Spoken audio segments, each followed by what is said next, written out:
கொத்தடிமைகளா அது எப்படி நீங்க மட்டும் அரசியலோட பேசுவீங்களோ அப்படி நீங்க நினைச்சுக்கிட்டு நினைக்கிறேன். நீங்க பேச மட்டும் தான் அரசியலோட பேசுவீங்க. உங்களுக்கு தான் அறிவு ஜாஸ்தி. திமுக கலகங்களாம் மூளை எல்லாம் வெளியே வந்து பிதிக்கி தொங்குது.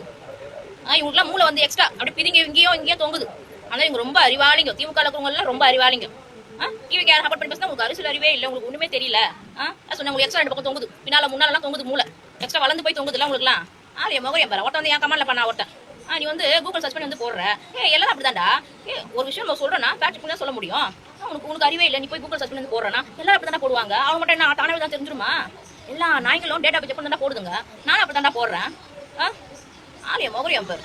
திமுக இருக்கும்போது 5 வருஷத்துக்கு முன்ன வந்து நம்ம செல்வ செழிப்போட அப்படியே ஆஹா ஓஹோன்னு வாழ்ந்த மாதிரியும் இப்ப நம்ம ரொம்ப கஷ்டப்படுற மாதிரி பேசுங்க. எப்போ மக்கள் கஷ்டப்பட்டு தான் இருக்காங்க. இப்ப இல்ல அப்ப கஷ்டப்பட்டு தான் இருக்காங்க. நல்லா இருக்கிற மட்டும் நல்லா இருக்கிறான். பணக்காரனாகிறான், ஏழை எப்பவுமே ஏழைதாங்கிறான். அதுக்கு எந்த மாற்றமும் இல்லை.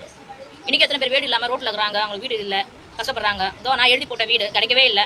நாம போட்டு விட்டாரு ஸ்டாலின் அவர்கள். 2021 வீடு எழுதி போட்டேன் அப்படி எனக்கு நாமத்தை போட்டு விட்டாரு. இப்போ போன் பண்ணி கேட்டா அது க்ளோஸ் பண்ணிட்டாங்கன்னு சொல்லிட்டாரு.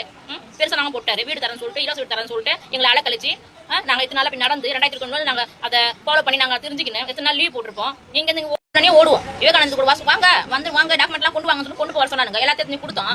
கொடுத்துட்டு எல்லாத்தையும் வாங்கிட்டு சேப்பா அடிச்சு கொடுத்து இந்தம்மா நீ சாவி கொடுக்கும் போது இந்த கொடுங்க அப்படின்னு சொல்லிட்டு கொடுத்தானுங்க. நான் போட்டானுங்க. இப்ப போன் பண்ணி கேட்டா மனு கத்து கேட்டா அது க்ளோஸ் பண்ணிட்டாங்க மட்டும் நீங்க புதுசா எழுதி போடுங்கன்னு சொல்றானுங்க. அந்த மாதிரி ஏமாத்துக்காரனுங்க. ஆலய மொகரியம் பாரு, மூஞ்சிகளை பாரு. ஏப்பமா கஷ்டப்பட்டு தான் ஆகுறோம் நாங்களாம்.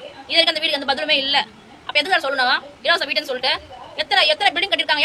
இலவசம் கொடுத்துருக்க வேண்டியது தானே. இப்ப ஆலயம் லட்சத்துக்கு கேட்கறானுங்க. இப்ப அது கூட ஃபுல்லா ஆயிடுச்சான். 10 லட்சம் கேட்கறானுங்க. மல்லிபுது நகர்ல இருக்கிற வீடு 10 லட்சம் கேட்கறானுங்க. எப்படி கொடுக்க முடியும்?